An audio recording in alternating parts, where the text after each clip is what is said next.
must be our goal and our guide. And all that we strive for as a human family, dignity and hope, progress and prosperity, depends on peace. But peace depends on us.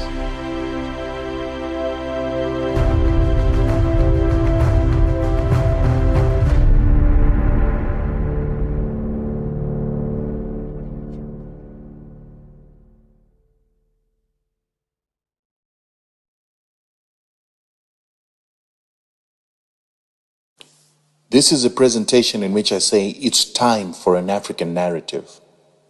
We need to build our identity as a people, to prepare our young people to raise for the future. You can fight only for what you love. Love what you respect, respect what you know. Those are the words of Adolf Hitler in Mein Kampf, a book that he used to raise German nationalism just before the Second World War. White people love themselves and respect white supremacy because they know about their supremacy. It's in their history, their present, their make-believe, and their vision for the future. All as portrayed by the total spectrum of domination of information that they've created to mold their reality. They project their aspirations, correct their real-life mistakes in movies, ads, documentaries, radio programs, education, books, poetry, laws, systems and institutions, in which, in turn, they then manifest their realities. Through their control of media, storytelling, values that we use, the culture that we live by, they control the world narrative and reality.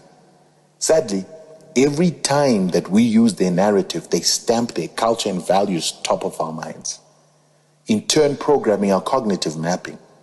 Each time our cognitive map is molded, the opportunity cost is our perception of ourselves is diminished. The challenge for us in this manipulation is that it was designed to make us less competitive for their domination. Because the world is a competition for resources and we keep playing according to their rules. Perception therefore becomes a psychological tool or weapon that is used in the race of life. We say in brand management, perception is reality. It's an indictment on us as Africans that a fictitious world of Wakanda had to be created by Hollywood to give us some form of inspiration as Africans. Because you will note that within that very same fictitious Wakanda, there was a real America. And the CIA savior comes from a real American institution.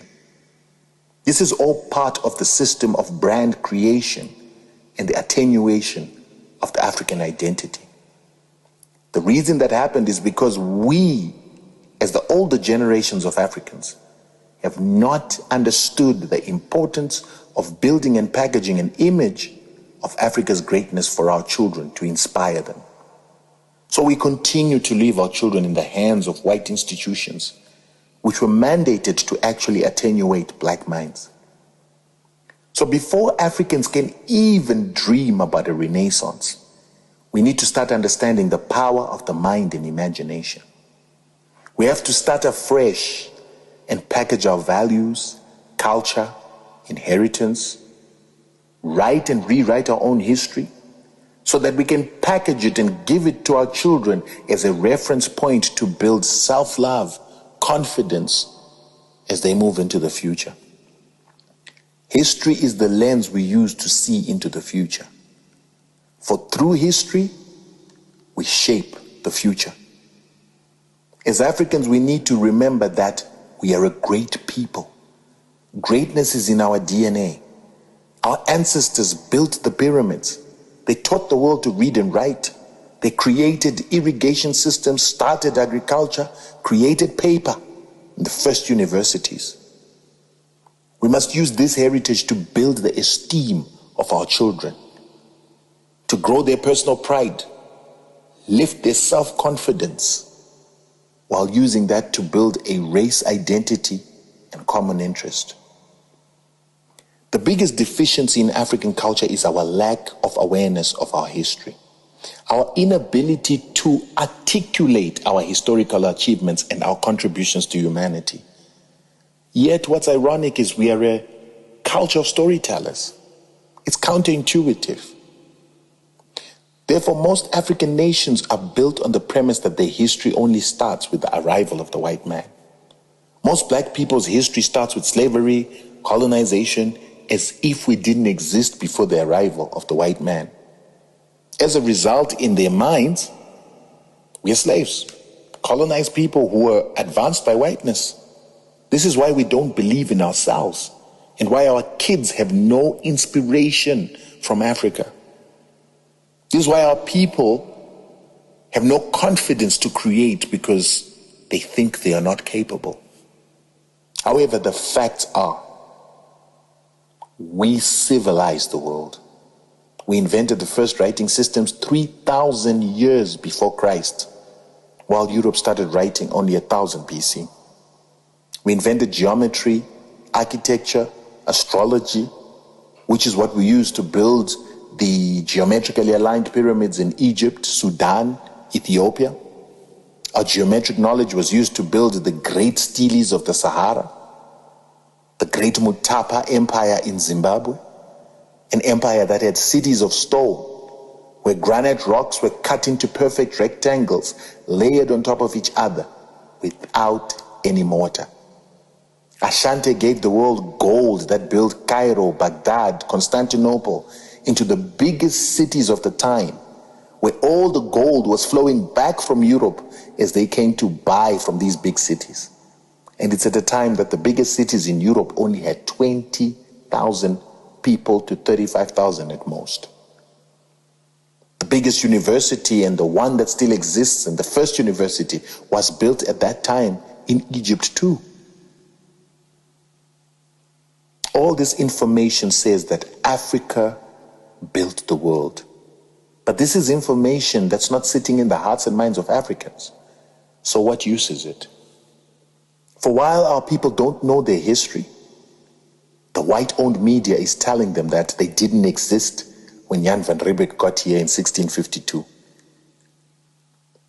It says we can't farm, so that's why we need white farmers to feed us.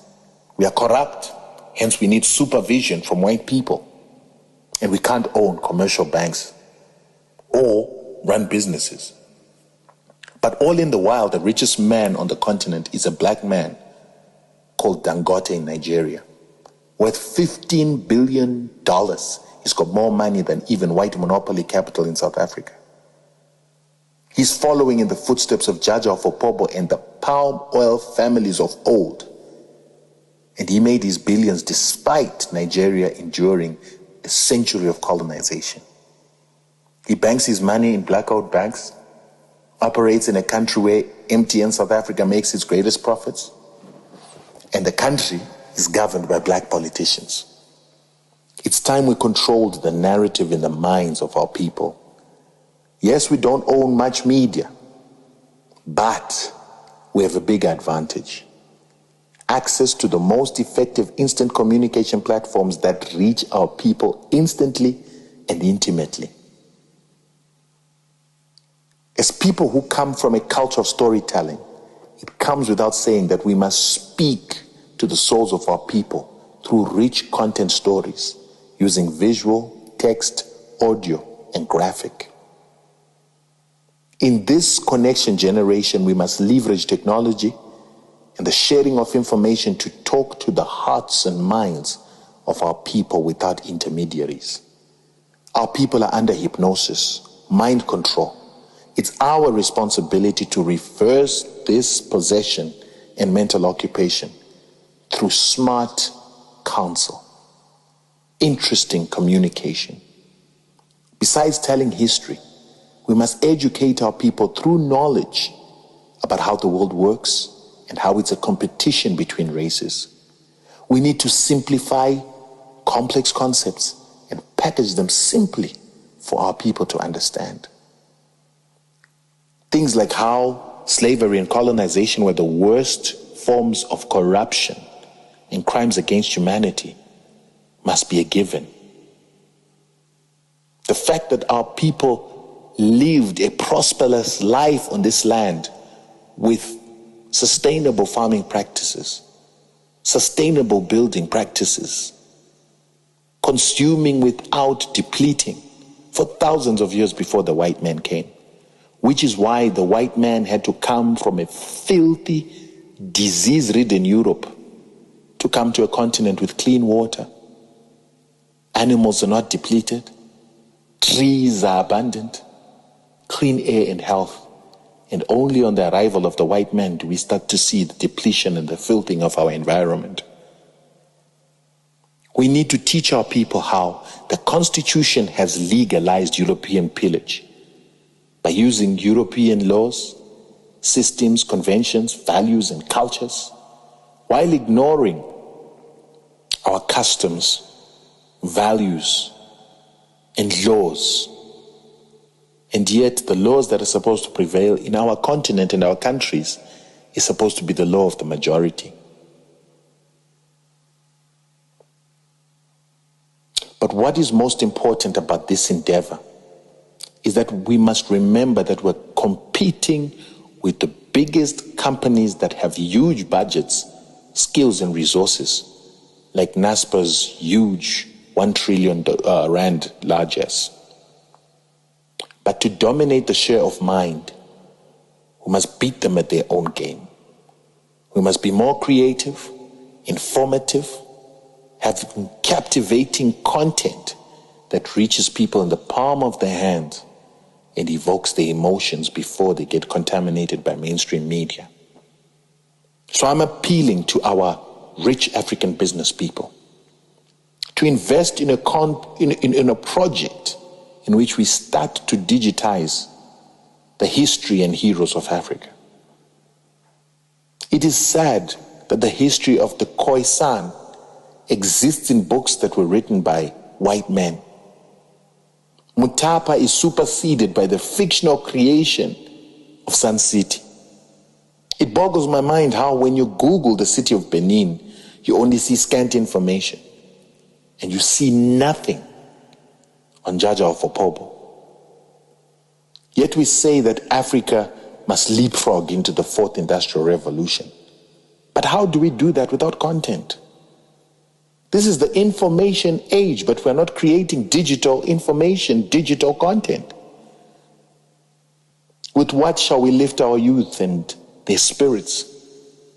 How shall we inspire them if we do not have tangible, accessible, discoverable history? For how long should the British and Americans continue to write our history in their own voice?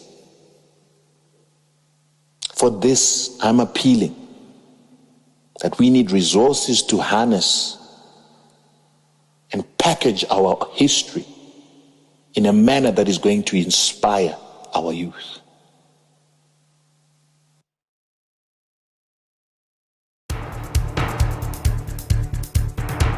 It is ridiculous and it is against the laws of nature that we can have somebody sitting pretty who takes home more money than the credible entrepreneur who is doing actual production of goods and services.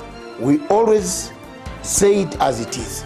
It is only in this country that when a thief is arrested, you hear elders from their tribe saying, he is our son and he is our thief. If you are deviant and I call you leader, probably you are already a leader, but you are leading in the wrong direction. We want to see the role of the youth in the security, governance, and development. The youth that I meet and work with here, you know, we call them the millennials and X's and Y's, this and that. They don't necessarily want to live like their fathers and grandfathers, do business like their fathers and grandfathers. They're more independent, they're better educated, and they're the ones that are making everything move in this region. We look at the issues, we talk about issues that impact people's lives in Africa. The African peoples themselves continue to cheer bad leaders, and because they cheer them on, they continue to be misled. Let me ask you, doctor, would you rather be somebody who does not enjoy so much freedom but you are rich? Or you'd rather be poor who you are actually imprisoned by the poverty itself? My goal is not to come here and say, I want the majority ownership, I want to own this, I want to own that, I want to do this. My goal is we all make money and we're all happy, and I help build a big business here. Punchline is for Africa, with Africa, from Africa.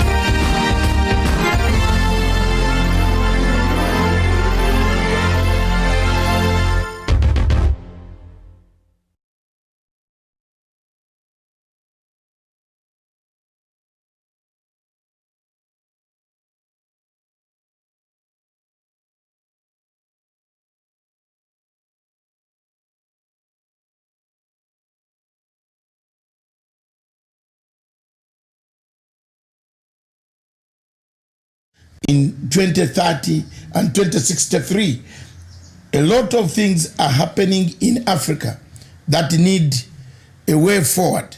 Lots and lots of things. The economy, the conflicts, the regime change that we are hearing from one country to the other. Every country, every place, there is a small problem of regime change. This morning, viewers, we touch on very serious. Are we united or we are satellite system? Satellite states are states that are used to fight proxy wars. In the second part of the hour, we shall dedicate that to seeing where Africa is going. What is happening to Africa? But this morning, wherever you are, we want to touch Kenya. We want to look at Kenya. Do we have role models in the judiciary? The women would like to follow the former Chief Justice Baraza. Was she a role model? The current DCJ, is she a role model? When you hear of money laundering on her CV, when you hear of documents from the Supreme Court used to obtain a loan, you take her as a role model. Any woman out there, we are not being biased and we are not being sexist. Is that correct? Sexist. Good morning. We are not. Yes. Good morning, Miriam. I'd forgotten. You know, when you don't stop me, I will go. I am a man who goes express, like voltage, high voltage operation. When I start on Africa, I will go. So you always must stop me so that I introduce you. With me in the studio today, again, as usual, my co-partner in crime, my co-partner in movement, my co-partner in Pan-Africanism, and above all, my weight checker.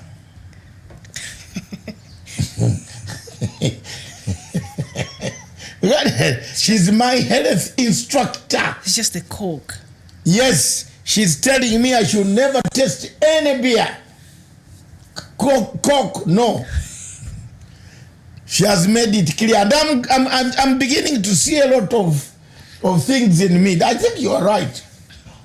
Part of the problem may be a bit of pilsner, which I used to like so much. So I've toned it down. You can just take it in moderation. It's not yes, once in a while, but yes. I've avoided. Yes. I'll go for orange, pineapple, juice. Anybody who has fruits outside there, I'll get you some. That is not a problem. Every time she promises, never delivered. Chapati has never come. Thank you very much, viewers. Today, are you happy of a role model? Is DCJ Mwilu your role model? If you're a girl outside there, a woman outside there in Africa struggling, and you have another woman to look at, what type of woman should we look at? Do we look at women who end up scandalizing us, bringing scandals? You look at the women who talk about their husbands, who tell other men about their husbands, how the husband does not give her money and he does not support me. That type of talk and a woman, are we all right in the society? Most of you must have heard the clip, the video of Pasaris and Sonko. This Sonko has a family, Pasaris has a family. But for you, a wife of a husband, to talk about your husband, whether he doesn't help you or not, on video, leave alone anywhere. You can, even in a bar, in a restaurant, in a nightclub. If you have gone out to dance and you talk about your husband, or you are a husband, talk about your wife. Mm-hmm. You are useless. That's all I can tell you. You are useless. Bure kabisa. Bure. You know, Kibaki used to tell people they are bure. Bure kabisa kabisa. You can't talk about your husband, your wife, outside your circles of your house. Africans, I want you to see, get role models, women who have the dignity for us, for the younger generation to follow them.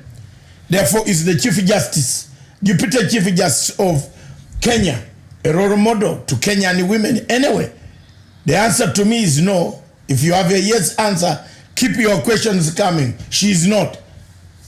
She erred.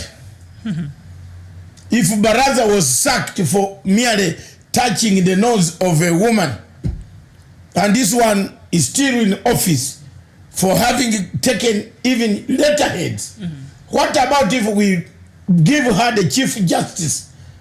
She will sail the Supreme Court.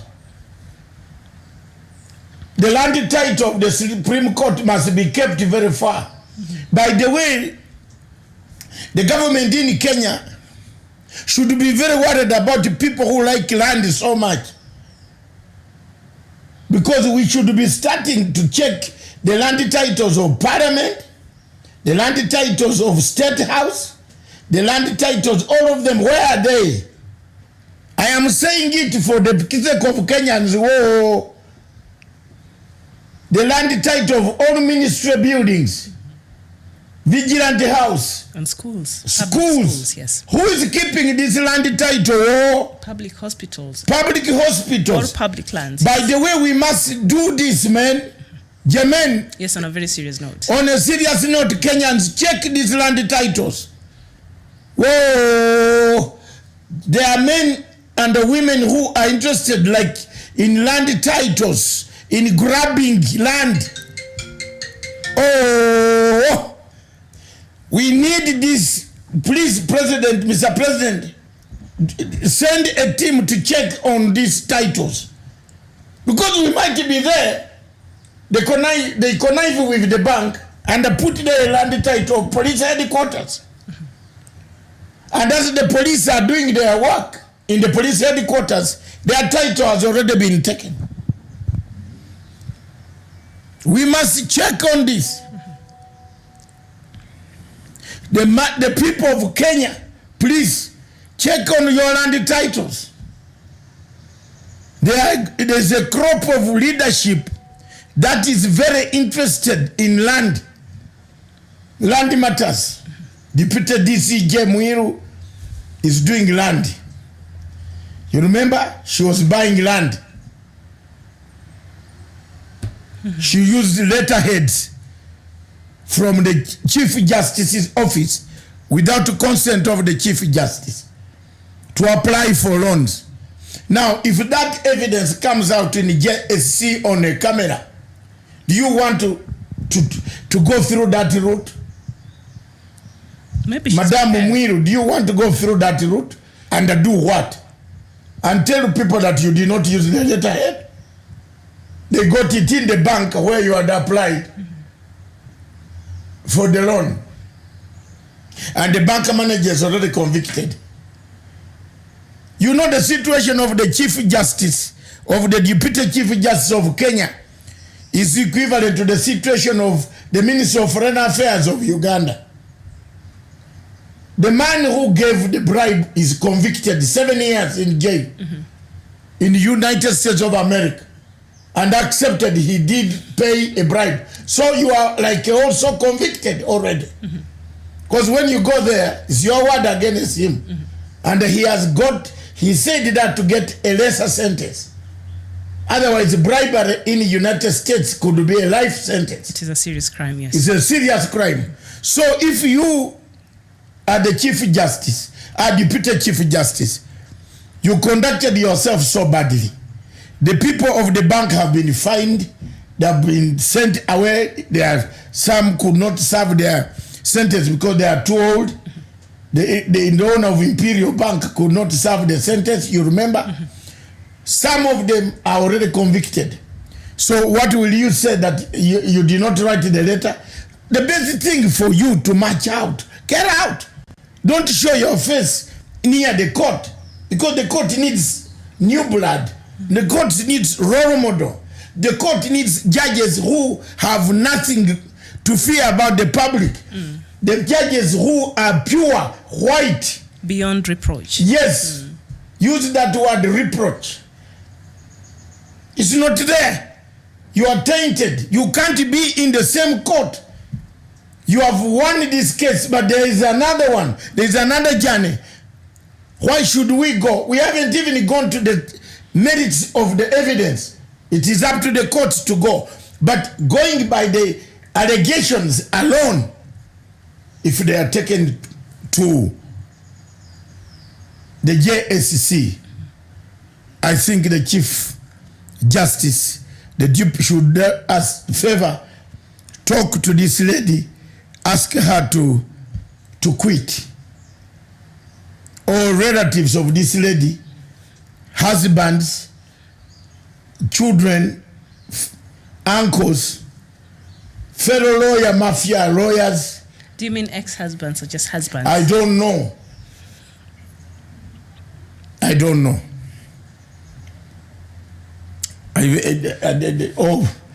What do you call it if you are producing, cohabiting?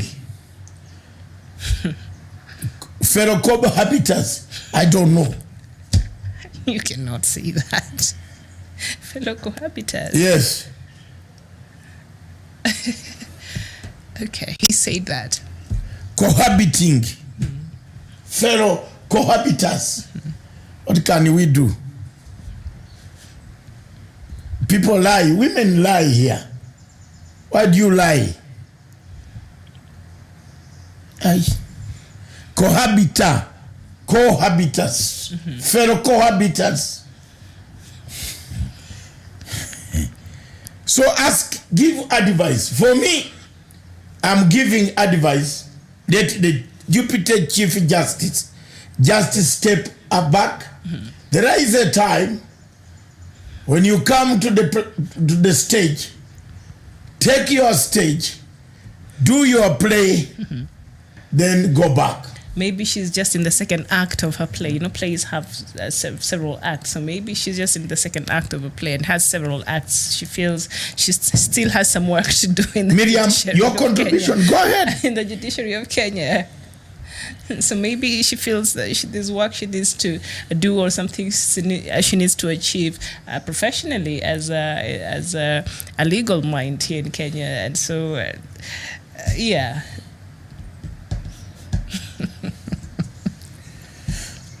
It is sad. So the situation in the Kenyan courts, the Deputy Chief Justice survived last week. She will not take a plea. But the people who haunt her, not me, I'm not one of those haunters because I missed the chance. Yeah. To start haunting. I missed the chance. And it pains me. You missed the chance to haunt. Miriam, I don't know. But the seriousness of the matter is, if I were her, I would just call it a day. The Deputy Chief Justice of Kenya is denting the image of the Supreme Court is destroying the image of his fellow friends, her fellow friends, colleagues, workmates. There's no respect anymore in the Supreme Court. And talking about the courts, I want to tell you the experience I had with Kenyan courts. That when Kenyan courts tell you a weight matter, weight, it is weight in terms of cash. Today the High Court judge has said the Chief Justice should select a bench of 3. When they tell you that in Kenyans, and the Kenyans hear me, that is a weight matter. The weight matter is not in terms of weight. It is in terms of how much money it will produce. When I filed the case of work envelope versus Matanga, it was a weighty matter. Justice Waki versus Dr. David Nyekorach, Matanga and Muriuki and the Co and the others, and I will say versus the enjoined me. The first phrase that Justice Isaac Arenola told me is a weight matter. I'm still hunting some people there. A weight matter. So the Chief Justice should form a bench of 3. It took me 1 year for the bench of the 3 to be formed. Jermaine, you see, people have not asked me why I'm very annoyed. But also, the case is still in court. Yes, yeah, it doesn't matter. Yes. But I'm telling you the history of what I went through. So 1 year before 1 year before the bench of 3 was set up. While there, Fatou Bensouda was threatening whom I had served.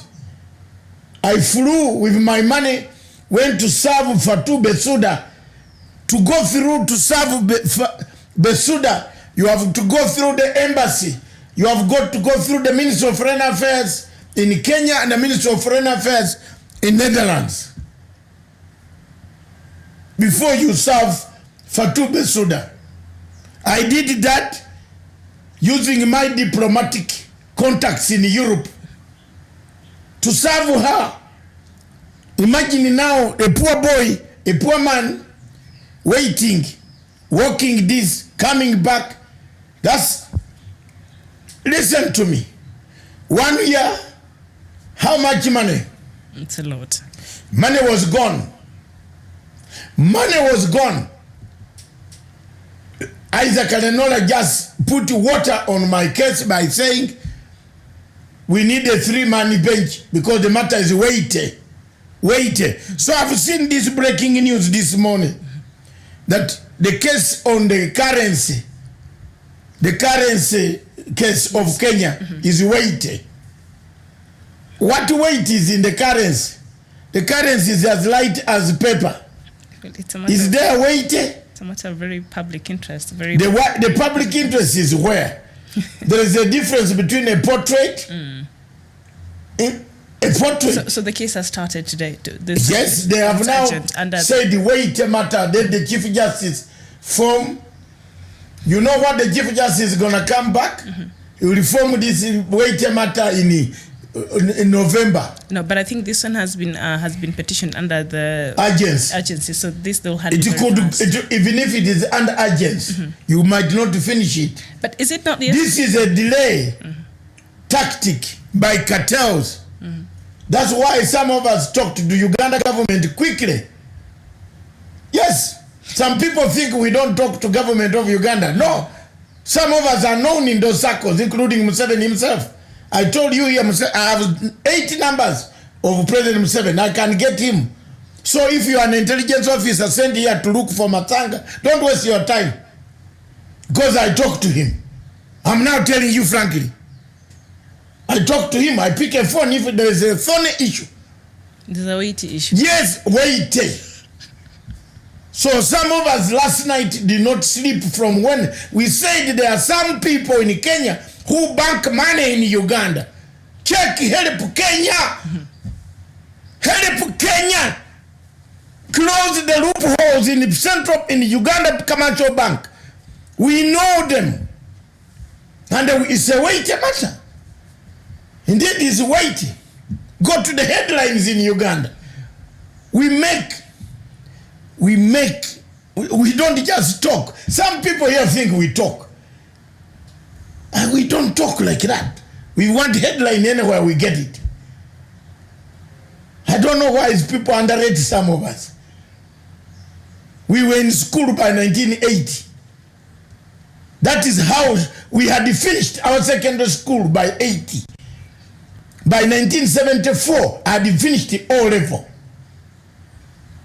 The people I went to school are the Kurunzizas, the Rugemas, the Bunyenyezis, not these small boys. Huh? The Kahayuras. We went to school with such people. Some God has taken them, some of them were still here. So by 74, I had finished O level. 75, I was a rebel, trying to go to Bishop Tucker College. Then someone took me to Bukalasa Technical School. Then they took me here. Then they took me. Then I ended in Uganda College of Commerce. So you indicted into rebelship in 75?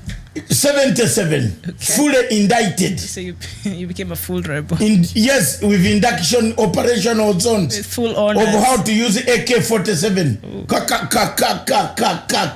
Put it in 5 minutes, all ready to operate. Full honors. Yes. Okay. Why should I hide my background? Yes. It's not a confession. Yes. It's a story. It's a story. It's a history. Yes, I had already read Shakespeare. I had already finished Things Fall Apart. I had already read The River Between.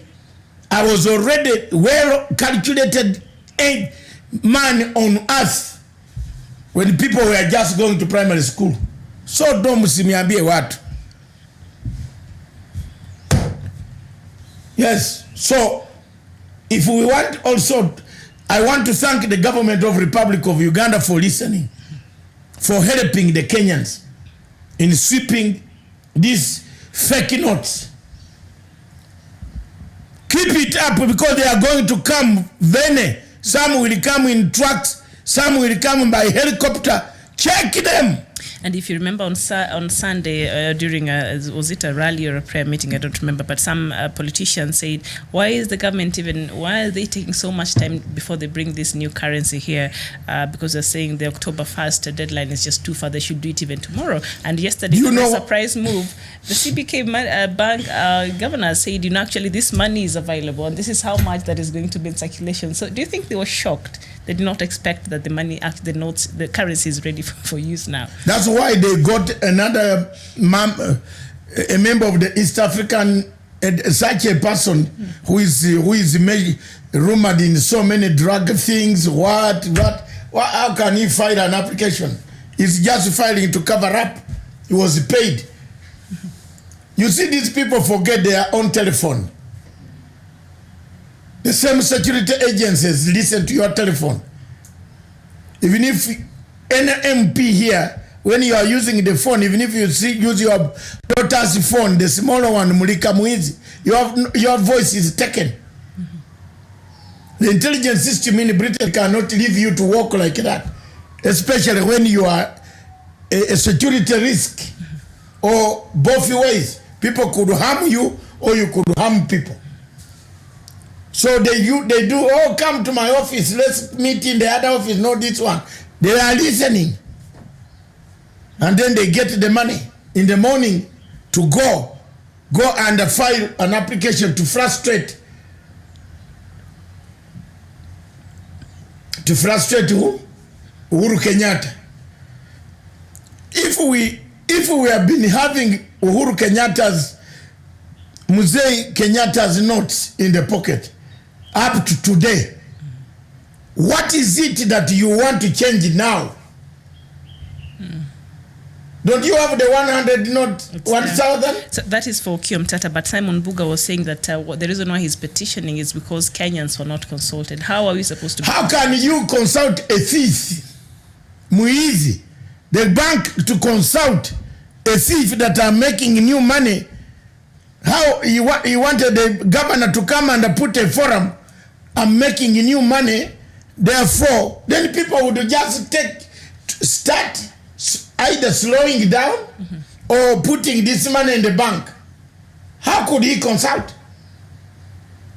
This guy, why did they even select him to go to parliament in East Africa to do what? So some Kenyans also are arguing there have been new coins that were released over and has been being used for a while now, and Kenyans are not consulted and nobody made noise about it. So yes, we have been using coins. Yes. Why didn't you refuse coins? Yes, because even that, there was no public participation. This is the hatred of the group that is known, that hates Kenyatta, that hates Kenyatta family. Let's be very honest.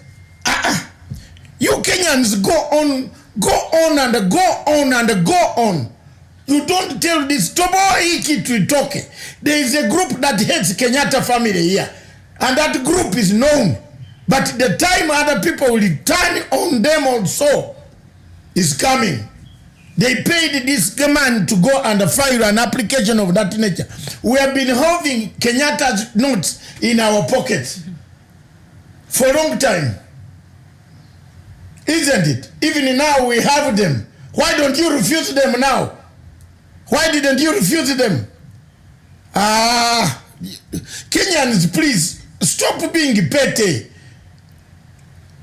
If you want to fight, when people want to be arrested on Friday, they say kamata on Friday is very bad. Okay, you are the best freedom for Rome. You know, democracy killed Rome. Have it, eat it. Eat it. So governors want to be arrested very well. When you are stealing, do you steal very well? No, when you are stealing, Nanoko had no helicopter. He has a helicopter. Should such a man be... You go to Britain and see how they arrest thieves. You go. Britain is #1 democracy. Where we in Africa claim we got democracy. Democracy. In Britain as a thief, you are taken like a thief. They even put you on the newspaper. Muachane kusema yo. Kenyans, stop being petty. You are petty. We have been having these notes in the pocket all the time. Here, this note, we have been carrying this. We even love it. We go and we get guns to shoot others. Let me show them. Yes. It's here.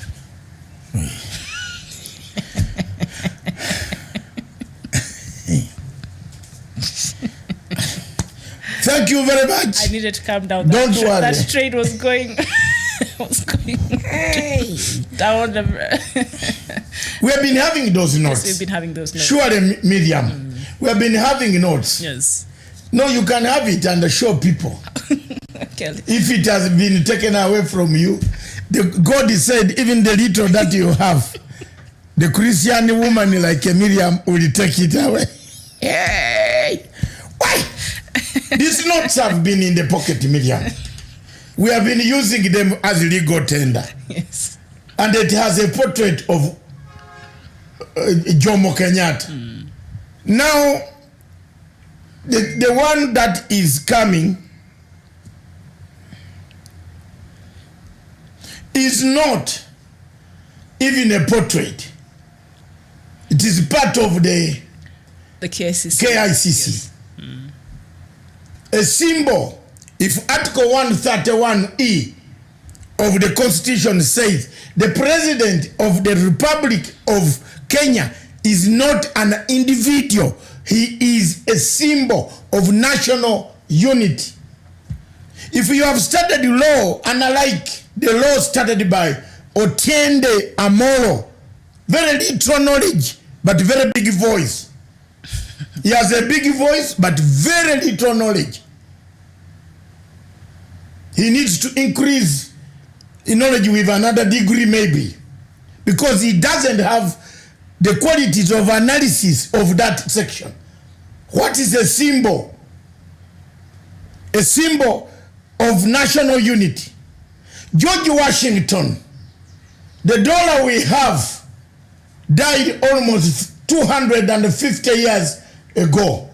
Have you seen the dollar we have? Mm-hmm. Whom is it having? It's a symbol. A symbol of the American struggle. A symbol of the American liberation, independence. Kenyans, wake up from slumber. This is now cartels fighting back because they don't want this thing to happen. When they brought life audit,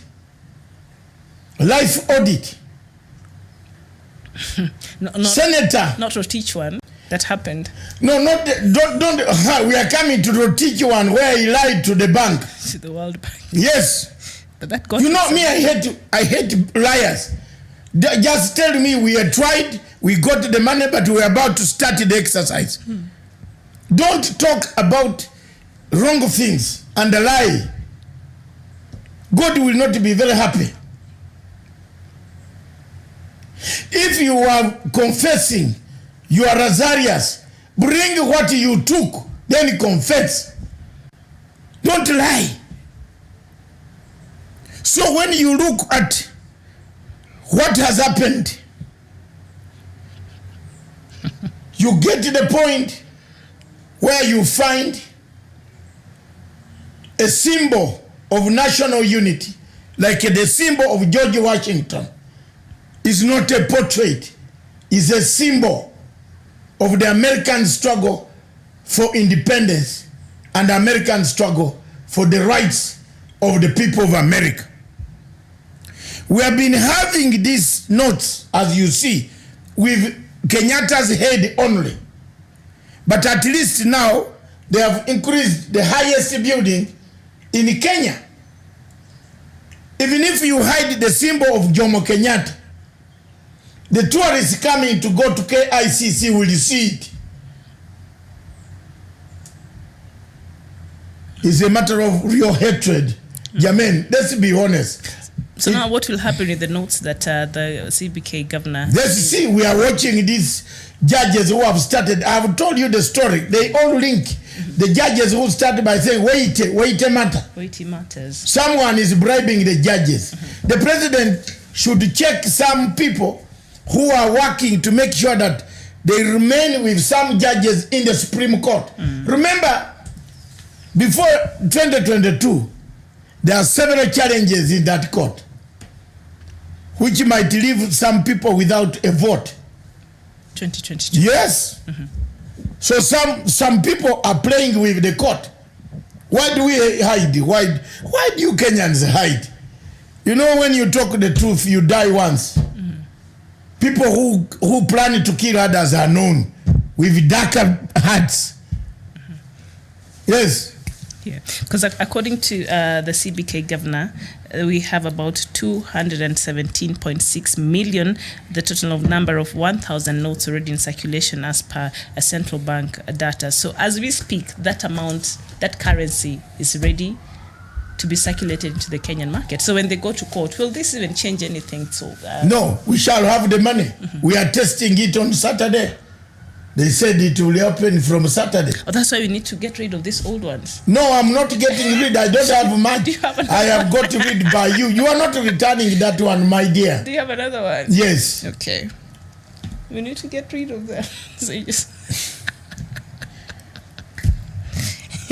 So by Saturday, you said... There is no man in Africa yes, who can be with a beauty and the beauty takes the money and then you return, an elder like me, to struggle over 1,000 shillings.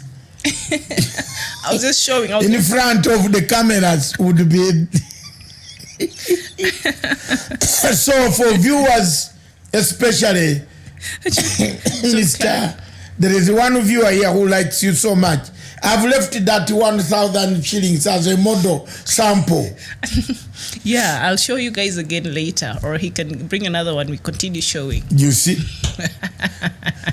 This is exactly what we talked about. The only good thing about her is that she doesn't have the Pasaris language. She's very good in good language, very well mannered. How do you talk about your husband? Surely, you tell another man that guy does not help me. There was this. Who was saying that? I've not seen that. On the tape. Ah. On the longer tape version of the tape. Pasaris was telling. Yes, Sonko. But also Sonko being an adult. No. Shared in public. You, if you want, it shows more. I think it's not an adult thing for him to do that. But she could have been wrong, but two wrongs do not make a right. Yeah, but when you are going to meet, I liked the way the senator, the speaker of Nairobi County, made it very clear today. The speaker of Nairobi County said she knows how Sonko is. She has never quarreled with Sonko. Yeah. She knows how to handle Sonko. Yeah. And David Matanga, I've never quarreled with Sonko. I think you require a lot of wisdom to handle Sonko. Yes. Yes. You know what he wants. So you should be very careful even in the conversations. Yes. Sonko, yes. So they were having this in private. Some of us have had a very rough time. Yes. With our governor. But we don't go to public. So when you see him, you take a U-turn that is equivalent to 180 degrees. Is it 90 degrees or the 45 angle? Go your way. When he comes to say hello, you say hello. Don't ring him, because everything you ring is recorded. Yeah.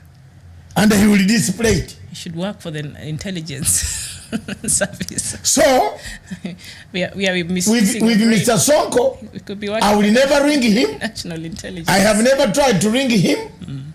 And when we meet in a good place to talk, we drink, we chat, but I don't want him ever to engage me in a conversation that will take me on tape.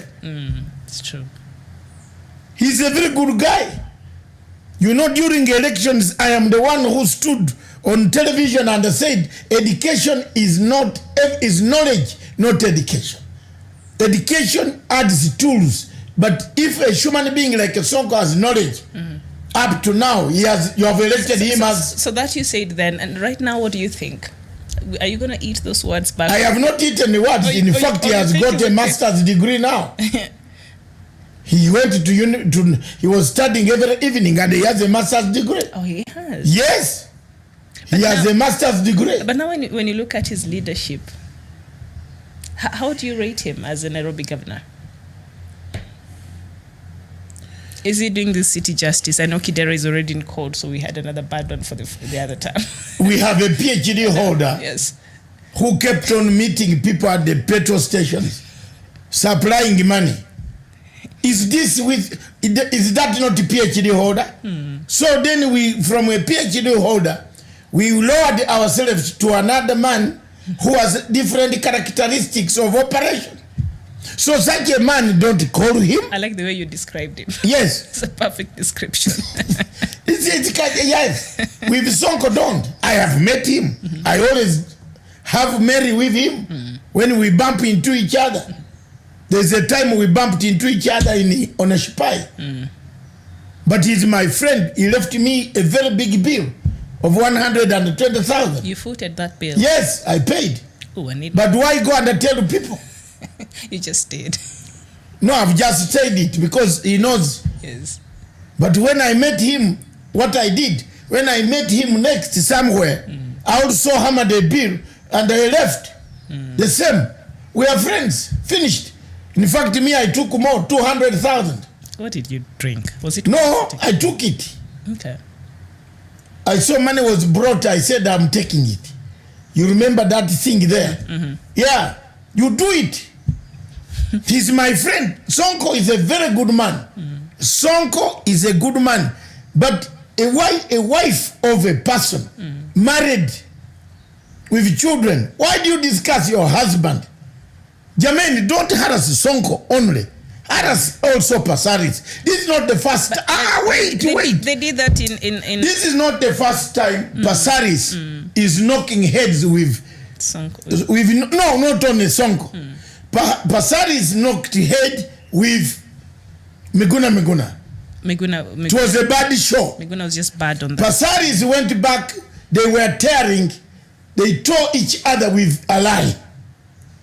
The blogger? Yes, very badly, up to now. What happened? I don't follow stories, yes. So if you are saying the beauty, or people are chasing beauty, then it might be beauty. I did not say that. I'm just saying the conversation. Wait. There are so many people. Yeah. Pasaris has crashed with, some of them don't talk. The way you also conduct yourself in public, it's important. It's important. That's why when you are analyzing this Sonko and the Pasaris, and then you analyze Mwilu and the co-company, and Mwilu and the company co-cohabitants. Mwilu the role model, or which Mwilu? Which role model? I'm asking. We are talking about the role model in Kenyan politics. Can you take Pasaris as a role model? She did very well with the lights. Yes. But she lost it with the type of actions. Maybe she's not a very good politician, because also in politics you require some certain level of characteristics for you to really thrive in this world of politics. She has clashed with the only person who likes her is me. Okay, that's good. Because for me, I respect her as a lady. Someone who did something at least for Nairobi. Yes, she did. Light up Nairobi. I will give her that respect up to today. Irrespective of her wearing see-through dress, this. When some people are hungry, you can't wear a short dress and go to Embasava, taxi matatu. People can connive to see what is inside up there from the distance you left. Wear decent cloth. There is heat everywhere. Heat in the desert. That's why the Arabs in the desert did a great thing to say, wear pakachini. Because that heat makes enzymes and hormones work faster. This is civic education.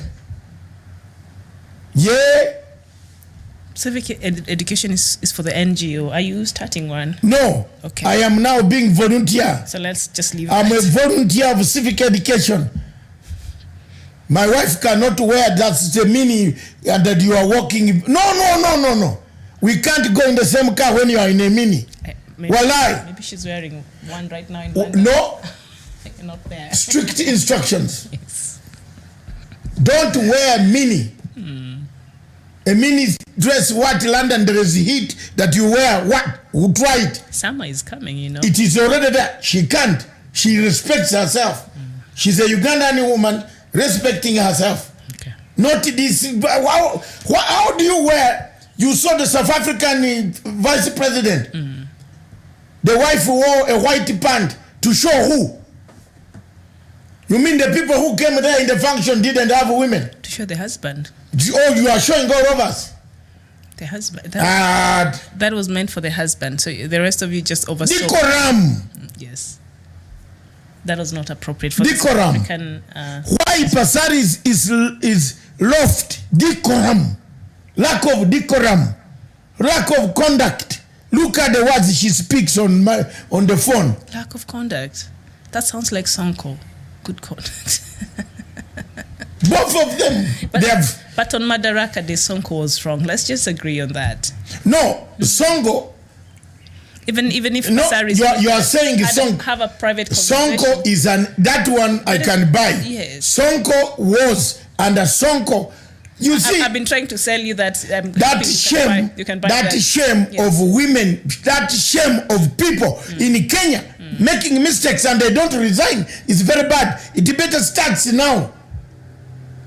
The DCJ Mwilu would not be in court today, and she has her bodyguards driving her to go and work in a court where she has used logbooks of the court papers to write for a mortgage. That's not quality. That's not quality. It's not quality.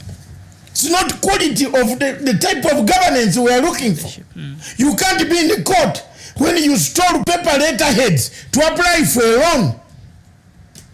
You can't be Pasaris when you are going to talk about your husband to another man. She didn't because you want money. She didn't do it in public. She did on the telephone. This telephone, they warn you that you are talking on a telephone. It can have third-party insurance.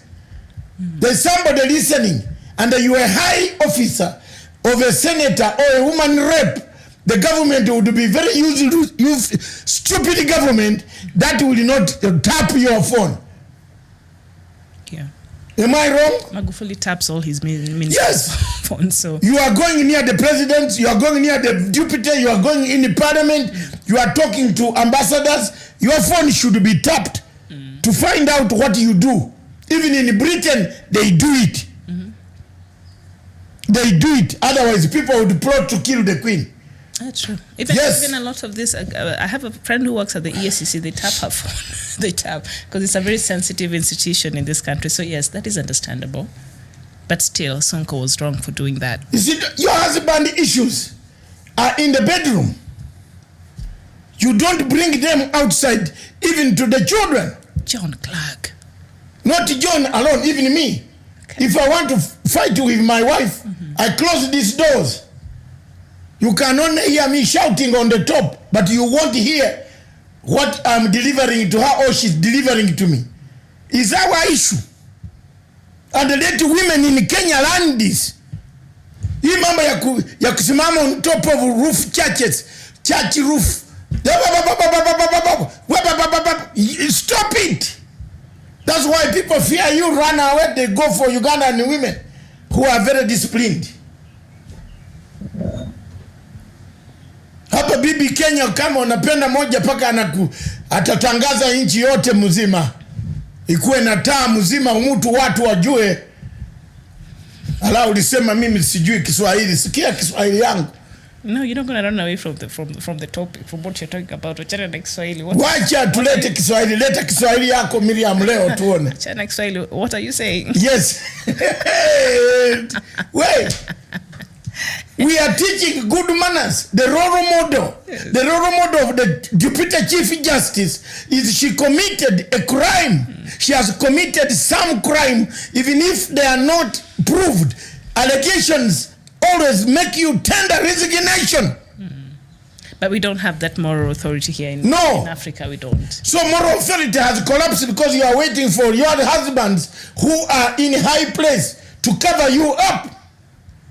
Because a place like Britain, even just being mentioned, whether the allegations are true or false, it's enough to have Johnny Miller, or even in the US. Or Mr. Johnny Miller, the MP for one of the towns,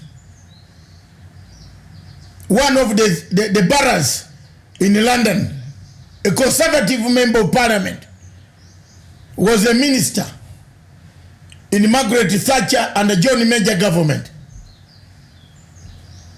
He drove his car.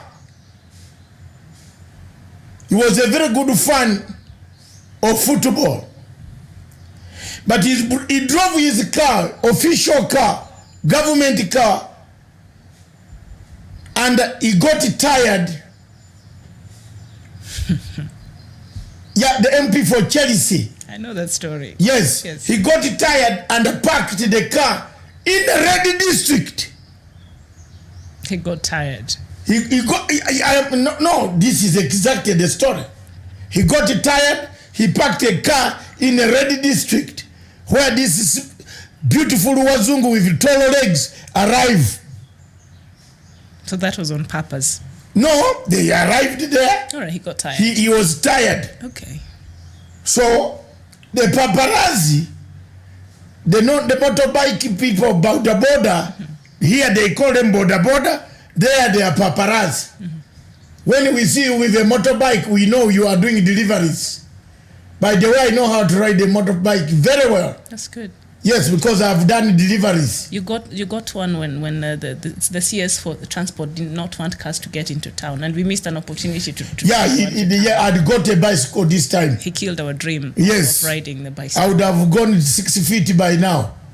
Because with the bicycle in Nairobi, that's a possibility. A man who doesn't like you just comes from behind. Totally. He said, "This is the Matanga." So this mirror stops in the Red District where people buy sex. And the paparazzi took the number plate and the lights on, and they flashed it in the sun. Breaking news in the morning. Pop! Wow. The girl was opening the door. Mira was inside. Mira lost his ministry. He lost. He resigned. The newspaper said, he was a very good conservative minister. Margaret Thatcher lost a very good, supporter. He lost. He became a member of parliament, and later on, even left the parliament. Because there they have the social contract, the contract. There is a social contract in Britain, which allows people like Madame Mwilu to step aside and go home and start another business or law school.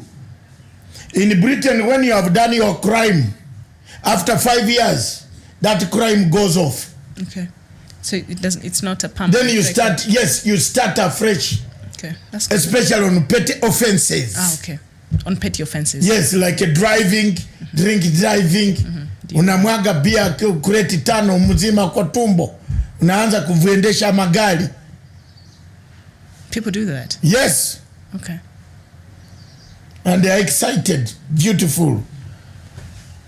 Maybe that's where we take a break. So, yes. Mwilu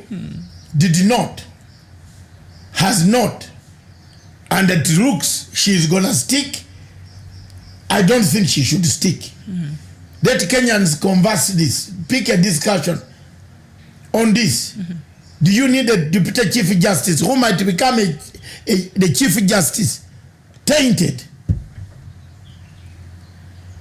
That's my question I leave for you people. And on the question of currency, I want to thank the government of Uganda for the timely intervention in helping Kenya to make sure they freeze those thieves. Well, are there others who are trying to go? Yes, already. Uganda, yes. Already. They try. They want to buy property there. So be careful. In Uganda, when someone comes to buy your house, be careful. That's laundered money. Because even here, according to the new laws by the Central Bank of Kenya, Kenyans wishing to exchange more than this amount, 5 million, will be required to contact the Central Bank of Kenya. If you wish to exchange more than 5 million Kenya shillings, contact them directly. Yes, and because the money will not be there. Yes. Oh my the money will not be there. Tunawapata. And exchanging any amount. And another thing is volunteers. Please, if you are in the bank and you are banking and you see a man coming with a bag, report. No, even they've been asked to report the bank themselves. If somebody is banking between 1 million Kenya shillings and 5 million, you said a customer seeking to exchange between 1 million and 5 million to visit their banks, and the lenders to follow the know your customer rules. But those who do not operate bank accounts will be required to notify CBK for endorsement. So if somebody has not been having a bank account here, so all of a sudden they're coming here and they want to open a bank account and they want to bank this money, you are supposed to contact the CBK. So this actually, the big load is on the banks now, the managers, the branch managers now. So if they blunder, this is on them, because the government is I think is looking to partner with them in terms of even the money laundering and the people who are coming to bank a lot of this money that apparently Kenyans keep a lot of money in the houses. And so yes, it's very stringent. So I don't know how some people will escape this. Yeah. The news has been tightened. Yes, people were saying President Uhuru Kenyatta is not doing much. Is it what? So social media now Those on social media who have been belittling the president, tell me something else. We can sort it out. This one we have sorted out. Tell us what else does he need to do quickly. And we shall be back with you. In Canada, he's advocating for women to have equal rights. Yes. Thank you very much, Mr. President. Unfortunately, you carried Pasaris also on the delegation. Why is that unfortunate? It's very. Doctor. How these things are flying on Google. You stick. They have sent it to Google conference. So when they say we now welcome the speaker from Kenya by the name Pasaris, people Google. Leave Pasaris. Let's yes.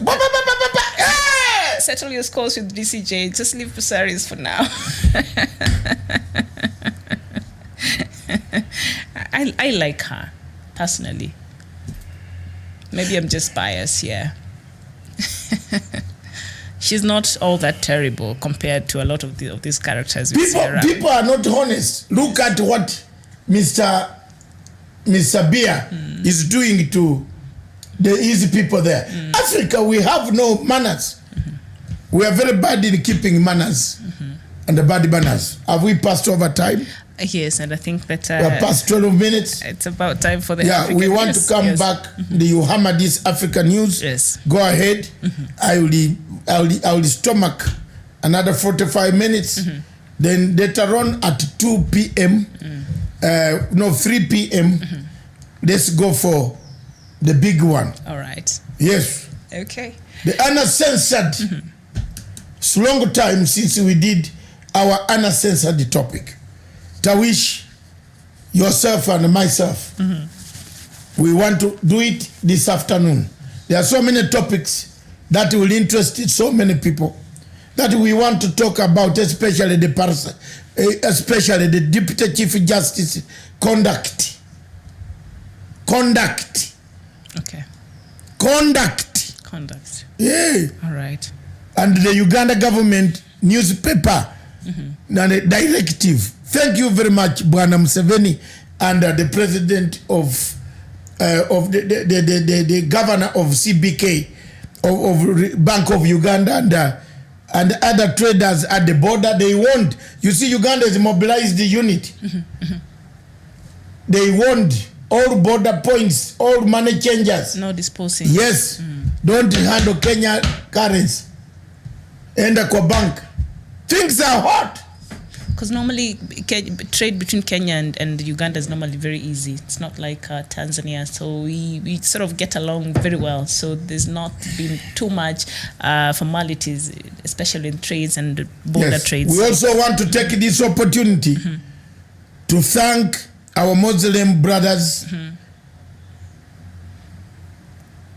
So today is the last day. Yes, they have already gone to mosque. To eat, yes. The Muslim brothers and the sisters, that thank you very much for persevering the hunger. Yes, it is more or less of persevering, because those who don't persevere break the rule, the fast. But I think they don't, because it's a no, some people do. Oh, they do. Some people break. Every religion has got mutu haramu. But I think Muslims, they follow that, because that is yes. But there are some who just break, who did not,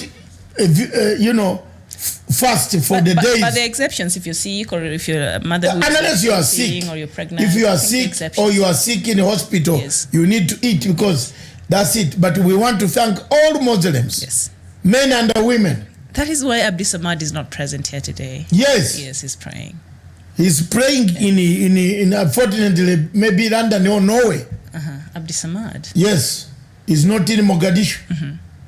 Who is in Mogadishu? There are several. There's one man in Mogadishu who always talks to not Abdi Samad. Hey. I confuse them all the time. But anyway, we wish them a good Eid, and tomorrow is a public holiday. So we holiday. wish all of you a good Eid. Mubarak. Eid Mubarak. All right. So do we take a short break and come back with the African news? Yes. All right. So that I relax. Yes. And I see whether I can recoup my money. Yeah. Yes. And also another cup of tea, not Coke. But we'll be right back. The time I will lay.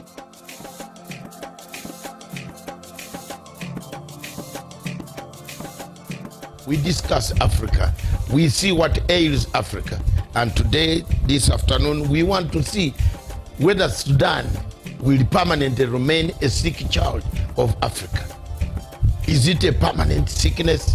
Can we resolve the issues of Southern Sudan? Is it something that has gone wrong for 200 years? There has always been a problem in Southern Sudan, in that great region, starting from all the way the Alimadi Wars and the rest of all what happened until today. Peace seems to be elusive. Why has UN taken slow action? Why hasn't UN set up a tribunal? We want to see a tribunal that will make sure that Southern Sudan people are accountable. Those who committed crimes against the human beings. 20,000 Sudanese perished. They are perished. They are not accountable. Nobody can account for them. And we cannot sit here, go on hammering peace agreements without mechanisms of accountability. If we set a tribunal for Sierra Leone, for Rwanda, for Camera Rouge, we need somebody to stand up for the poor masses, the masses that have died, the masses that continue to die, the masses that are being brutalized, murdered, maimed on a daily basis by marauding armies of both Riek Machar and Salva Kiir. There must be an accountability. You are not going to sit here and tell people there is no accountability in Southern Sudan. There must be a tribunal. Why do we run to harass countries of Kenya, put ICC on Kenya, put ICC on this country, put ICC on Central African Republic? Why have we delayed on putting a tribunal for Southern Sudan to find out who is killing, who has been killing, how they have been killing people?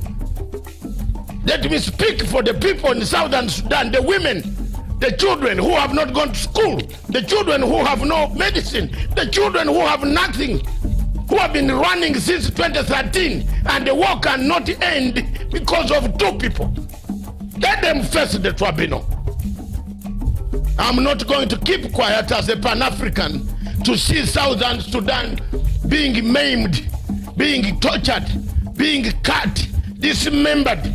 And we keep quiet and watch people got images of people, of malcontents singing to us in Uganda, in Kenya, in Ethiopia, in South Africa, telling us they have money. Let them face the international tribunal and tell the tribunal who gave them the guns, where they buying them, how they were killing people. Enough of is enough. Enough is enough for Africa. We have had enough. There is no need of that anymore. Enough is enough. And if people have died, they will not cry. We people who are left on planet Earth must cry for them. We must find justice for them. We must make sure that there are leaders who go on bragging on television stations all over the world, who are accountable. They must be behind bars.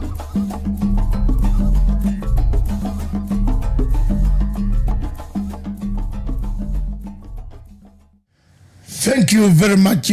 Welcome back to the second and the last part. In this part, African headlines, news headlines read by Miriam Ogut. Thank you. Thank you so much. And this is the latest. The carer, the stakeholder. The stakeholder, the manager of who? Thank you very much. Viewers, we are back on air. And you know, the things that we talk make us, we need to put in some sense of humor so that we avoid depression. Yes. Because some of the news that we read, some of the things that people do depress you. It is very depressing. When you hear somebody has bought a bottle of brandy for 400,000 shillings, yet a Kenyan somewhere has not eaten food for 5 days. Doesn't it depress you? That is It depressed. does. That is So we need depressing. to put in some sense of humor, Yes. so that we don't get depressed and get attacks while we are on this podium. It's never that serious, and I think our viewers already understand that. So we thank you. And this is the latest from Africa this afternoon. And we start with Sudan, where Sudan's military leaders say they are scrapping all existing agreements with the main opposition coalition and will hold elections within 9 months. The announcement came as the military faced mounting international condemnation for the violent attack on protesters in the capital, Khartoum, which reportedly left at least 30 dead. The United States has called the attack brutal. And of course, yesterday, those mounting pressure from the international community. And in Nigeria, a Nigerian inquiry into a controversial police unit has recommended that 22 officers should be prosecuted. The panel looking into the Special Anti-Robbery Squad investigation allegations of widespread human rights violations. SARS, as it is famously known, is in charge of combating armed robbery, kidnappings across the country, but has been accused of extrajudicial killings, arbitrary arrest, and torture, together with extortion. President Muhammadu Buhari asked the panel to make recommendations on how to hold police officers accountable. And in South Africa, a former South African President Jacob Zuma received up-to-date briefings about the setting up and the editorial developments at the now defunct Gupta channel AAN7. Another editor of the channel has said Rajesh Sundaram was testifying at the state capture inquiry led by the Deputy Chief Justice Raymond Zondo. Mr. Sundaram was brought in from India to help launch the 24 TV news channel owned by a controversial Gupta family who had close relations with former President Zuma. And in Mozambique, international donors have pledged to contribute $1.2 billion to help rebuild areas and infrastructure destroyed by cyclones Idai and Kenneth in Mozambique. The United Nations has said it is less than half of $3.2 billion required by the Mozambican government. And in Morocco, anti-terror police have arrested 3 suspects accused of being part of a cell affiliated to the Islamic State group, news agency AFP has reported. The men arrested on Monday are accused of attempting to recruit and enroll people in their terrorist plan and were in the process of preparing terrorist attacks in the kingdom.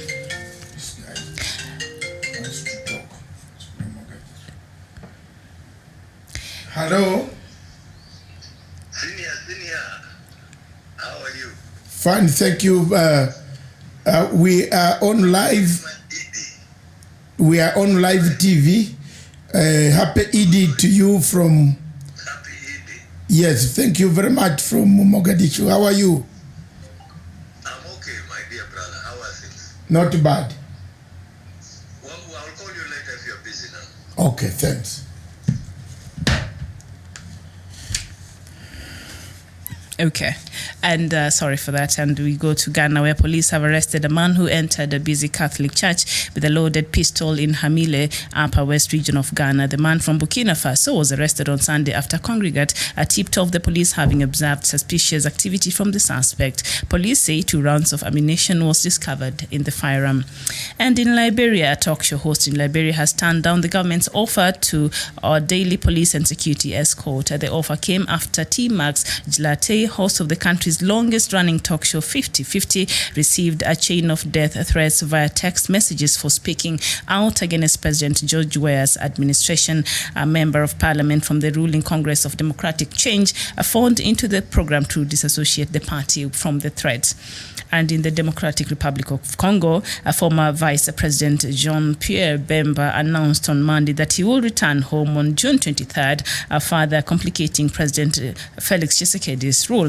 Bemba, who was acquitted by the International Criminal Court last year after spending 11 years in custody, made the surprise announcement on Twitter. That you return to DRC Congo. Yeah. Yes. He took my advice. Not to be there during elections. Not to be there during elections. Yes. All and right. Thank you very much. Son, go back. Okay. And go and play good politics. The killing is over. You want to be harmed. Those are the people in Africa you want to hear. Those are people who take advice from people who have been there before, seen wisdom and bad things. We have wisdom. We don't have the money, but we have wisdom. I gave Bemba, I talked to Bemba. I told him, don't stay in DRC during elections. And I have questions that I will ask you about that, and I'd like to hear your analysis on a certain aspect of his coming back to Congo. But let me just finish. I have still 3 countries to go. So in Cameroon, the leader of the Now movement, Akere Muna, will discuss the crisis in the northwest, southwest regions of Cameroon during the Nomadi World Peace Forum. The Nomadi World Peace Forum is a place for reflection and exchange on world tensions and peace building. It is led by experts in geopolitics alongside state representatives, academia, and civil society. And in Biafra, a joint task force of the police, military, national security, civil defense corps, and federal road safety corps has seized not fewer than 555 Biafra flags and other insignia during a clampdown on Biafra agitators in Onitsha, Anambra State. The Onitsha Police Area Commander John Obuagbaka told a press conference in Onitsha that the items seized includes belts, caps, shirts, books, filters, stickers, and vehicles of Biafra people. And in South Sudan, a South Sudanese community in Egypt are panicking over recent reports of the network of human organs trafficking that is targeting South Sudanese refugees. The leader of the South Sudan community in Cairo has said there have been reports of killing of South Sudanese in Cairo, most of whom are victims of organ harvesting. Relatives of victims say most of their beloved ones were found dead without organs such as kidneys and livers. So more problems there for South Sudanese. So thank you so much. That is the latest. So this politics in the DRC, and now Bemba is back. How will that change the political dynamics in the DRC, Doctor? The biggest problem and obstacle for Bemba was Kabila. Kabila hated any competition from the Bemba bigger family and the bigger tribe. Bemba comes from the biggest tribe in DRC Congo. Just as like... It comes from Kisangani. Yes. Kisangani, sorry. So that the Zande, the others, and all those, that's the biggest. So it marks a great impact on the Congolese politics. Remember, during elections, it is only those areas that were left out. Yes, that did not participate in elections. And someone planted Ebola, and Ebola theory worked. East Africa, you know, there are so many ways of strangulating an opponent. Yes. His return is a symbol of unity for... Is it? But now also remember Moise Katumbi also returned just a few weeks ago, and there are a clique of 6 people who are known to very strongholds in and I think gave President Kabila a lot of problems when he was in power. And this is they're known as the 6 bosses. Includes Martin Fayulu, Moise Katumbi, who is now back, Jean-Pierre Bemba now is back, and also Adolphe Muzito, the former prime minister, and also there's a rebel leader Antipas Mbusi Nyamwisi and Freddie Matungulu. So now they'll come in it together. And remember, will this give the now President Felix Tshisekedi sleepless nights? And now that he's working with the president, because the president literally still, the former president is still literally ruling the country because he has the majority. And now will Tshisekedi be able to work with these people now, holding the history that Kabila has with this clique of 6 bosses, as they are known in the DRC? It's a very long order, tall order, very well-fashioned order. An order that can destroy Congo with having explosives within one territory. It's dangerous. It's dangerous. But for Bemba, he's learned a lesson that violence and initiating anything which is violent does not pay, it ends, you suffer. So we want to pray that nothing happens, nothing bad takes place. Congo will remain a united state. Congo will remain a united state. And I don't know, in Liberia, the football star, the African shining football star, Jojo, he seems to have been shining in the fields, but it's not the same. He's just finding out that being a president is very different, and he's having his own problems in Liberia. You can't run Liberia without being a mafia. I'm honest. Running Liberia is like running Italy. The people are educated, they have their rights, they know what they want. Most of them are free slaves who came from America. They associate more with America than associating more with Africans. They have dual nationality of United States and Liberia. For you to have to come from a football pitch or coming from a dancer like a Bob Wine and a singer like a Bob Wine, you think you lead Ugandans is a shame. A very big shame for intellectuals who struggled so hard to go to school. But that aside, the behavior of theft in Sierra Leone, in Liberia and West Africa does not surprise me. Does not surprise me. It is always West Africa. Every airport you go to, you hear them being called out. So it's not very good. Yeah. All right, let's talk Sudan now. And the military leaders say they are scrapping all the existing agreements with the main opposition. And that is very good. For the elections. That's some of us wanted that. You don't need. Give these people a chance. Give them time to campaign, prepare for an election. You hold it, you return to the barracks. Because the 3 years was going to be a bit too long. Yes. Return to the barracks. Okay. That one is there. So you should know their strategies in Africa still living. Talking to you. Okay, so the attack that happened yesterday in Khartoum was the latest signal that the Transitional Military Council, which is supported by Egypt, now it's very apparent, Egypt, UAE, and Saudi Arabia, might not immediately they're not really having the intentions of, handing over power to a civilian rule. So maybe the protesting in the morning, they thought they'll get the protesters by force, but, maybe they were able to, but they also, the protesters reiterated, and they sort of had to make sure that this country will not go down the drain, so they got a hold of themselves. I think it's a good thing for Sudan. Yes. It is. It is a good thing, and we hope so that we don't leave Sudan in a state of ambience, but we leave it in a very good state. At this juncture, I would like to call in Mr. Tawish so that you can continue with... I see you need another cup of tea. I need another cup of tea or coffee. Yes. So that you explain the other topic, the unit, we can do it later in the afternoon. An expert has said you can take 25 cups of espresso, cappuccino every day and you'll be safe. It's okay. It's not a problem. You can overdrink the coffee. So you're welcome. We'll see you after the break.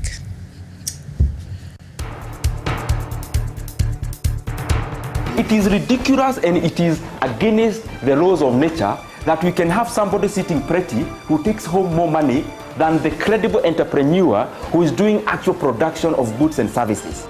We always say it as it is. It is only in this country that when a thief is arrested, you hear elders from their tribe saying, he is our son and he is our thief. If you are deviant and I call you leader, probably you are already a leader, but you are leading in the wrong direction. We want to see the role of the youth in the security, governance, and development. The youth that I meet and work with here, we call them the millennials and X's and Y's, this and that. They don't necessarily want to live like their fathers and grandfathers, do business like their fathers and grandfathers. They're more independent, they're better educated, and they're the ones that are making everything move in this region. We look at the issues, we talk about issues that impact people's lives in Africa. The African peoples themselves continue to cheer bad leaders, and because they cheer them on, they continue to be misled. Let me ask you, doctor, would you rather be somebody who does not enjoy so much freedom but you are rich? Yes. Or you'd rather be poor who you are actually imprisoned by the poverty itself? My goal is not to come here and say, I want the majority ownership, I want to own this, I want to own that, I want to do this. My goal is we all make money and we're all happy, and I help build a big business here. Punchline is for Africa, with Africa, from Africa.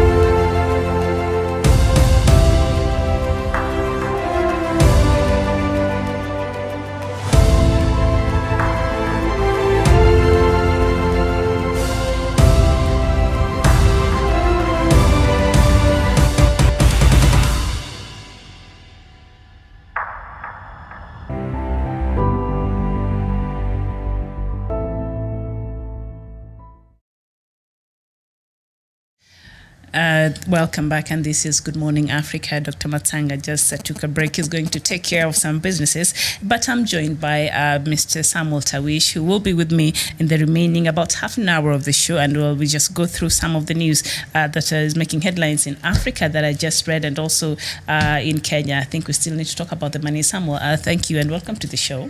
Glad to join you once more. Thank you to join. So before Dr. Matsanga just left, the Sudan's military leaders have said now they're scraping all the existing agreements with the main opposition coalition, and they want to hold elections within nine months. Initially, there was a 3-year transition, and everybody personally I thought that was going to be too long. Maybe the army, if they overstayed there, and it would have been the time for handing power, I think would have been a bit maybe difficult, because maybe they would have become very comfortable being in the leadership or the helm of in Sudan. And so now, after the protest yesterday that saw about 30 people dead. Yeah. So they've now decided 9 months is the time that the election should be held. What do you make of that?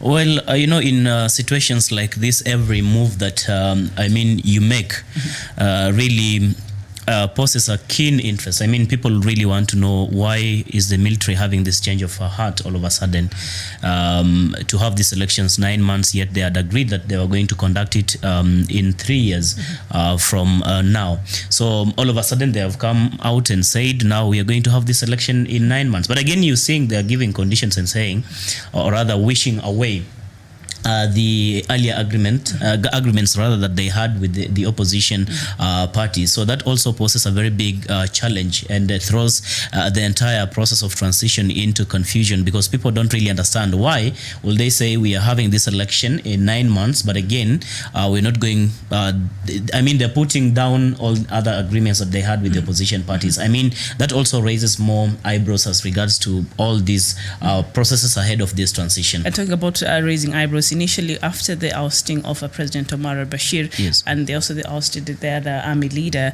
immediately there was a pronouncement that elections will be done after 2 years. Then there was another pronouncement that elections will be done in 6 months. Yes. And then now there's another pronouncement that the transition period will be 3 years. And now there's another one that says 9 months. Are we able to really count on this latest pronouncement, seeing that it has been changing over time? I mean, when you look into all this, it's just geared towards ensuring that we do not continually have this unending protest and demonstrations that, of course, the opposition parties are championing in Sudan today. Because, again, you see it's leading to loss of life, and so many people have been injured, just like you reported. And so it is important for the parties to sit down and find a solution to this problem as soon as they possibly can. That is what is paramount. But I'm also happy that they are saying this election is going to be, it's going to be monitored by both the regional and international bodies, credible bodies, in as far as really entrenching the democracy and ensuring that the will of the people is going to be reflected in this election. So if they had probably said they are not, maybe the international and local observers are not welcome to monitor this process, then I think it would have caused, more worries to the mostly opposition parties, because they feel they need this support from the for example, the African Union and other entities within the region, and also internationally. So that in itself gives confidence and hope to the people that probably this entire exercise is going to be free, fair, and credible, so that they can eventually elect the person they so wish to be in this position. Yes, and just to reiterate on what you just said, yes, when the army leader yesterday was speaking, and he said, they want the international community to come and observe us, and everybody is welcome to come, because they want a legitimate electoral process come at the end of 9 months. So maybe they'll start working on the modalities. Remember, talks between the junta and the protesters ended in a deadlock last week, so there's not been any talks, and that's why that is what advised the protest you see yesterday in the morning. But that attack that we saw yesterday, what pundits are seeing, it signaled that the Transitional Military Council was not really ready to hand power. They did not have the intentions to immediately hand power to a civilian rule. I don't know what would be your thoughts on that? Well, it may be argued that they are not ready to hand over power, but the question also that lingers is the people or the opposition parties that want this power, are they ready really to take over power? You know, that is also another question, because you remember even yesterday when we having those discussions here, we rightly put it that we cannot only point fingers at the military, because again, you see every of these countries have their constitutions, and it's incumbent upon the military. Sudan does not have a constitution. Yeah, they have suspended it for now. Yes. But again, you see, it is incumbent upon the military to ensure that we have a smooth transition. I mean, at this particular moment, it's the military who are ruling. So they cannot just wake up one day and say, this is how it should be. They have to have a clear strategy on how we are going to have this transition. And more so, understanding that the people they want to hand over power to are equally ready to take over power. Okay. So that is the biggest challenge that also the military is really facing. They are under pressure, not only from the protesters in, of course, in Sudan, but of course from the regional and international bodies who are actually calling for them to ensure that they heed to the calls of the protesters. But again, that also needs some time frame to prepare and make sure it does not come just as a surprise, or they are not well prepared to take over power. Yes, indeed. And yesterday, of course, after that attack that happened in the morning that left 30 people dead, there was a lot of condemnation. That attracted a lot of condemnation, especially from the international world. The US tweeted, the UK, the UN, everybody was really... So this is something that people have been keenly watching, the events that have been unfolding in Sudan. But also, the UN Secretary General Guterres made a statement at the United Nations headquarters, and he said, UN might not be able to intervene now, but they expect the AU to take leadership and show some level of leadership when it comes to solving this stalemate in Sudan and a way forward in Sudan. But as we know, AU as it is today, it has been very reluctant in terms of intervening, and AU are allowed to actually intervene. There is a section of the securities, a section law in the AU that says you can intervene in a member country under humanitarian grounds. But as we know, AU today, as it is comprised and its history and how it has been operating, is it safe when the United Nations says AU can handle it? Can we trust that the African Union can actually handle and see that the stability is restored in Sudan? You see, the biggest challenge we have, Miriam, is that you know, as Africans, most of the times we like actually this double standards or double speaking, because you get individual countries sometimes, or even leaders say, we would like the United Nations to come and maybe intervene in certain situations. But again, there are times we say we need to actually handle our matters ourselves without really involving the United Nations, not until maybe things get out of hand. But at this time, I suppose it's not gotten to a level that maybe we should have the UN to directly intervene. We want to see the African Union actually intervene, and after we see what is going to be the result of the intervention by the African Union, then they can refer this matter to the United Nations to be addressed amicably. But as it is now, the challenge also we are having is that the African Union itself, as it has been referred over time, is a toothless dog. I mean, you have leaders or people in these positions in the African Union who are really not taking keen interest in what is happening in the continent of Africa. You'll be asking yourself questions why the African Union is silent, for example, in what is happening in Cameroon, or even in Nigeria, the Biafra struggle, and of course what we have been seeing in DR Congo, and today what we are seeing in in Sudan. They're not doing so much. Then it begs the question that, is the AU itself in bed with the people who are making these atrocities to the ordinary citizens? I mean, there's no justification at whatever, in whatever kind of explanation you can give to loss of life or injuring individuals in this kind of protest, for example, or agitation to have democracy entrenched in these countries. It's very, very unfortunate that we can have the African Union actually sitting pretty and watching people being killed because simply they are protesting. They want, a civilian government. So, I mean, as a continent, maybe until when we change the institution and change the policies and change the people, also the faces in this African Union, is when we can truly say we are now confident that the African Union can take over and respond to issues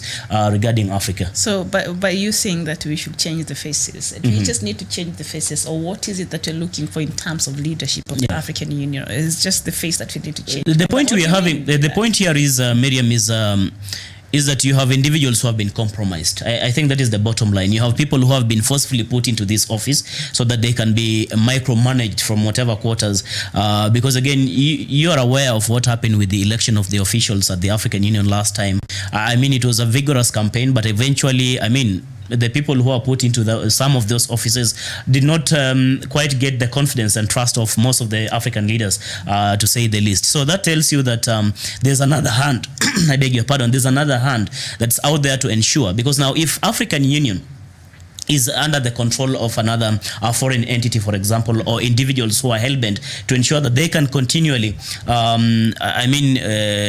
met these atrocities on the citizens of African continent. I mean, the African Union cannot come out and speak boldly, because again, you need these individuals. That's why I'm talking about the face. You know, African Union is an institution, but it's being headed by individuals. So we need also to change the faces away from the institution itself. We need to see how some of the policies actually are in line with what really the African people aspire to have in their continent. Yes, indeed. And of course, there's a conversation here I think I heard with Dr. Matsanga just in a short bit about the return of Jean-Pierre Bemba back to the DRC and how his return might shake up the dynamics of the Congo politics. But we'll just get to that in a bit, because he's been away for 11 years, in custody at the ICC for 11 years. His father died and got buried without him being there in 2009. And now when he will be coming to the DRC, he said he's announced he's coming back on Sunday. He wants to go and build a mausoleum on his father's grave and think like he wants to have a grand return. The party has announced. But also remember, over the weekend, President Tshisekedi had the final burial of his father, who died 2 years ago in Brussels, in Belgium. He was not able to bring back the body because President Kabila was not really agreeing to that. So the body was kept. 2 years later, it was buried on Saturday. And now Pierre Mbemba wants to come back and build a mausoleum. He'll go to his father's grave the first thing and then build a mausoleum there. Is he trying to send a statement? Well, this may not really be just any other coincidence. I think it's something that is strategic in one way, because just after President Tshisekedi decided to do what he did, for example, bringing back the remains of the father, and now you have, Bemba also saying he wants to come and maybe build a mausoleum and maybe lay a wreath in the father's grave. I mean, it's not something that is just coincidental. It's something that is strategic, something that has been planned. So he wants to see how the government is going to respond to this. And of course, the world is watching. I mean, what kind of justification will you give to Abba, for example, Bemba, from coming back home and doing that which he wants to do? He feels maybe he wants to honor his father. I think something that president needs to do is just to allow him to come in without any interruptions, allow him to do what he wants to do, because again, understand with the Bemba, even last time ahead of the election, you remember, he had to actually fly out simply because he did not want to entangle himself in the local politics during that particular election. So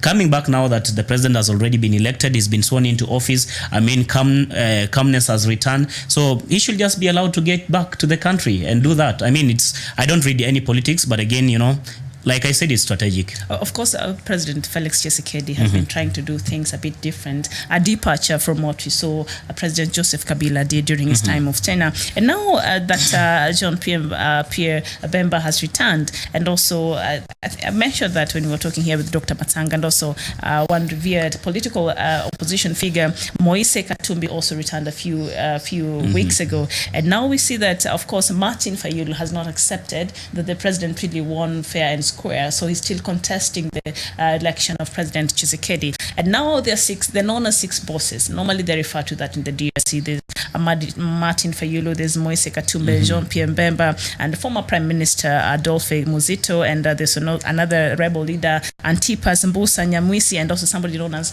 Fred Matungulu. But let's just talk. So now these people, and now they command the largest areas in Congo, and they have a diehard kind of following from their supporters. So do you think by the arrival of this, and most likely they'll want to align towards the opposition, too upset? And how will Tshisekedi to have a regional balancing? How will the balancing act work for me? Because as we know now, he's working with the President Joseph Kabila, who did not like any of these men, and also, but Joseph Kabila is calling the shots when it comes to legislature and cabinet. He has 60% of the cabinet ministers because he has the majority, President Kabila. So he's calling the shots. And how the balancing act for President Tshisekedi, because he has to reach out to the other side if he wants to have a smooth leadership here. But the balancing act, and also will the return of these people and maybe the coalition that these people might form upset the peace now that is in DRC? Too many questions in one sentence. Just answer whichever way. Okay, well, let me attempt to respond to them. One, I think we need to accept the fact that President Tshisekedi has already been elected into office, and so he's duly into that office. We need to respect that. Second is, we also call upon the president himself to embrace those who lost in that particular election and those who feel like they're agitated as regards to the outcome of that particular election. It's a normal thing, especially in the African continent, that people will contest an outcome of such competitive elections. It's not something that is maybe unusual. So the best thing moving forward is that we do not want to see these leaders come together simply because they now want to start opposing the president and making sure that it becomes difficult for him to run government. I think they should sit down and alternatively give ideas that can help the government actually run, that can help the people of DR Congo. I think that is what is very, very important as at now. Third point is that, after election, after every contest, after every kind of examination, you need to sit down, especially after you lost. You need to sit down and reevaluate and audit and see where were the excesses, where were the failures. In doing that, when you get into another election, of course, we'll still have another election. You need now to see and how you're going to seal these loopholes, how you're going to improve in the coming election. I think that should be the task that the opposition in DR Congo should be focused in, instead of going to disrupt, the president who has been duly elected into office. That is very, very important, because again, we need to learn from the West. Much as we normally say, we borrow everything from the West. Why can't we learn from the West? It does not really matter whether this is a person who has just been put into office. But you see, if you continually do this, it's the ordinary people who are going to suffer. The same people who you wanted to represent, the same people you campaign on the platform that you want to change their lives, are the same people who are going to suffer. But you see, for the leaders, they're always in these safe havens.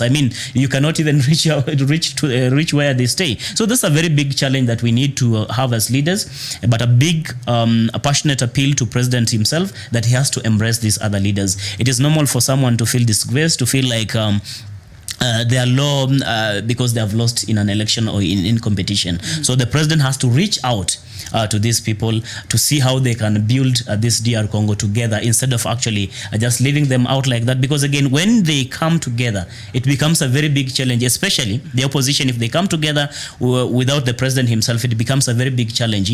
Much as the immediate former President Kabila has a majority, for example, in parliament, and he does support the current president, that in itself tells you that maybe he's going to have an easy time running the affairs of the government. But it doesn't make it easy either when you have the opposition all through in the streets and demonstrating and opposing every policy and every directive that the president gives. Okay, and I don't know how that will change, because if he has to reach out, some of them are sworn enemies of former President Joseph Kabila, and Joseph Kabila is pulling the strings right now. So I don't know the dynamics of that, how that will work. So he finds himself in the middle. It might be very, very hard, yes, but again, it can only be impossible until you try it. Until he tries it. Okay, fine. So the other very worrying reports it concerns South Sudanese, and South Sudanese community in Egypt are panicking over recent reports of the network of human organs trafficking that is targeting South Sudanese refugees, the leader of the South Sudanese community in Cairo has said. So South Sudanese who are refugees in Cairo, Egypt, these are reports, are being haunted or looked for their organs, for the black market.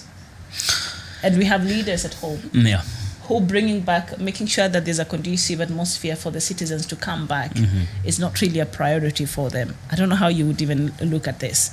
You see, we don't normally want just to blame these refugees and maybe for going to seek sanctuary for in whatever countries they go. The most important thing is that countries and leaders have to really think again and see what is it that we need to fix so that the people cannot have a reason to actually flee their very own homes. I mean, South Sudan, as we have always said, it's incumbent upon these two, the leaders, I mean Salva Kiir and Riek Machar and other leaders, to sit down and agree on modalities on how they can make that country safe and peaceful so that the people can come back home. And I think that is where we need to start from, instead of even looking at the ripple effects, because the bottom line and the reason why these people are running away is because their home is not that secure enough. There's no peace, there's instability, there's fighting every other day, simply because people are jostling for power, something which is very, very unfortunate. So I suppose these leaders have to sit down and see how they are going to address these issues. By doing so, they'll be putting the interests of the citizens ahead of theirs.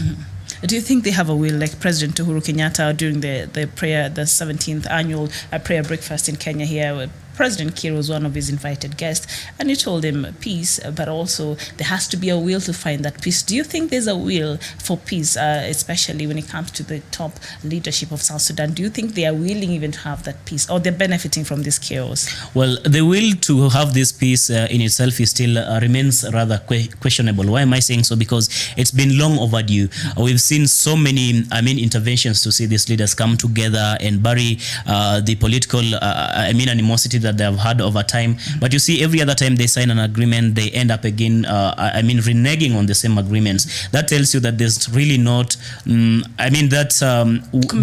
will and commitment is not exhibited. They do this just for, for purposes of PR.